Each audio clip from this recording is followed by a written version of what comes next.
Bonjour à tous. Dans une précédente vidéo, nous vous avions présenté comment mettre en place la ponceuse orbitale de robotique sur un robot de la marque Universal Robot. Aujourd'hui, nous allons donc vous présenter comment l'utiliser dans un programme robot et la paramétrer. Nous vous montrerons la mise en place des fonctions UR-Cap de robotique pour le Sending Kit dans un programme robot.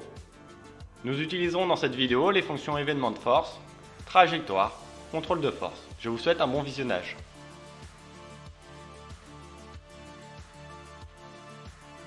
Nous allons commencer par faire le fichier d'installation de notre environnement de travail. On va commencer par mettre le robot sous tension. On va créer le point central de l'outil, c'est-à-dire la distance entre la bride robot et le bout de la ponceuse.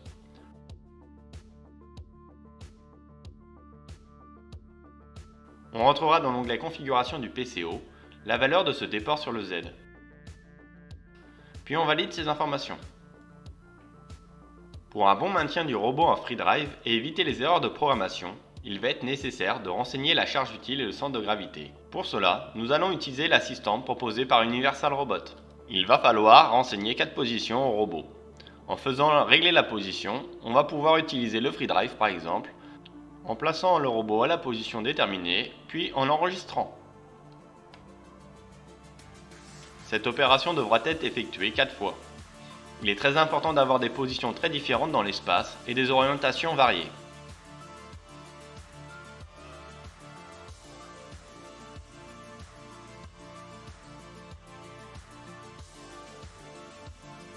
Les positions apprises, le capteur d'effort intégré sur le robot sera capable de calculer la masse de l'outil ainsi que le centre de gravité de celui-ci. Pour valider ce qui vient d'être rentré en paramètres, nous allons le tester avant de continuer. On va alors se rendre sur l'onglet Déplacement. On va choisir la fonction Outils, puis pour vérifier la position du point central de l'outil, je vais repositionner la tête de mon robot et jouer sur les orientations RX, RY et RZ. Le centre de ma ponceuse devra alors tourner autour de mon doigt sans jamais se déporter. Si ce n'est pas le cas, il faudra mesurer de nouveau.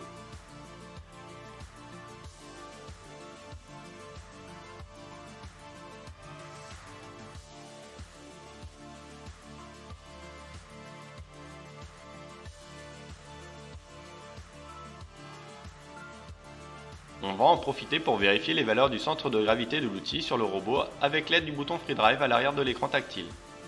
Puis on va pousser l'outil et donc observer si celui-ci se maintient en position. Si l'outil continue son mouvement, je vous invite à relancer l'assistant.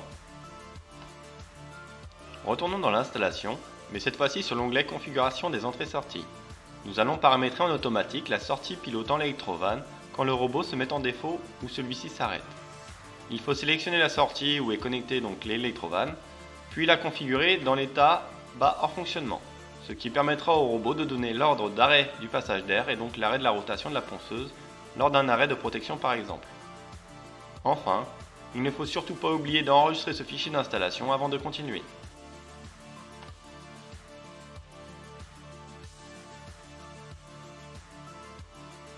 On va retourner dans la partie programmation.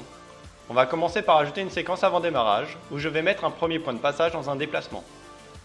Cette position sera là où devra se placer mon robot avant de commencer le programme. Dans la séquence de notre programme, on va ajouter un point de passage qui se situera au-dessus de la planche.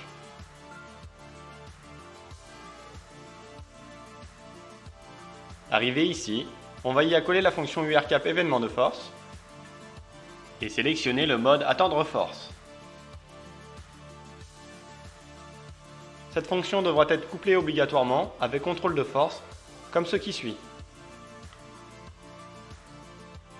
La valeur qu'on insérera dans contrôle de force réapparaîtra à ce niveau.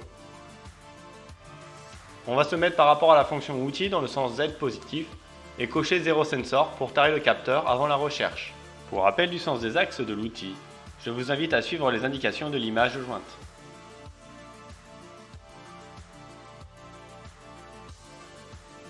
On modifie la gamme de déviation pour lui autoriser un décalage de la position à plus ou moins 500 mm de la position de départ, c'est-à-dire au-dessus de la planche.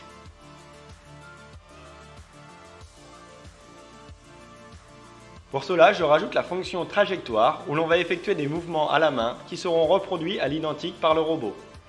On se servira du panneau manuel appelé Active Drive afin de libérer les axes.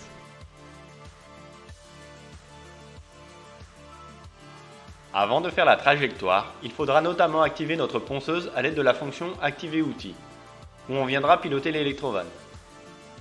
Pour appliquer un effort constant sur la planche, on insérera la fonction Trajectoire dans Contrôle de force.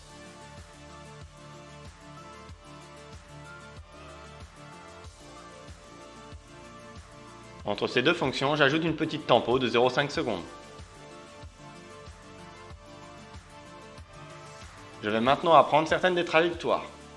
On va commencer par la position de départ. Je vais me servir du bouton Free Drive à l'arrière de l'écran tactile pour la placer.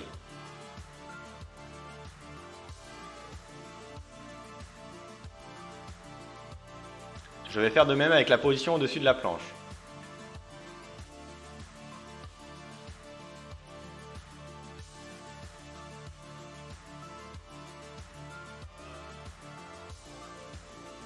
Je vais me servir du bandeau pour améliorer ma position. Je vais donc activer le capteur d'effort, puis utiliser la réorientation de la tête de mon robot pour la rendre parallèle à ma surface. Je vais en profiter pour préparer mon apprentissage de position en activant le mode plan pour brider les rotations de mon robot. Je vais maintenant apprendre la trajectoire manuelle dans un sens.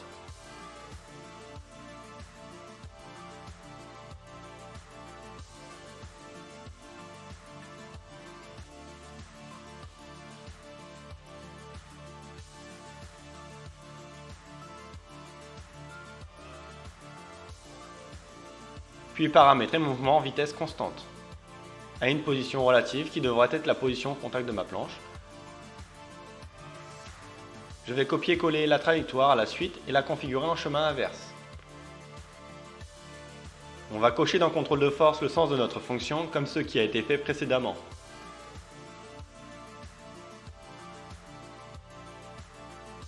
Enfin, on ajoutera la fonction Stop pour arrêter notre programme.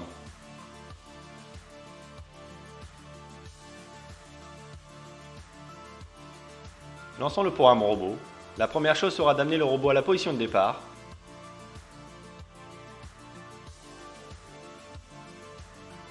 Puis on va faire lecture. Le robot va se diriger vers la position au-dessus de la planche. Il va attendre qu'une force de 5 N s'exerce. Pour cela, il va continuer à descendre jusqu'à la surface de la planche.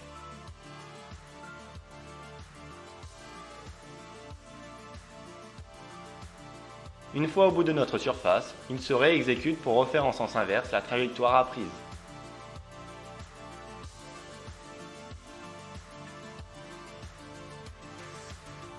Merci d'avoir suivi cette vidéo, on espère qu'elle vous a plu.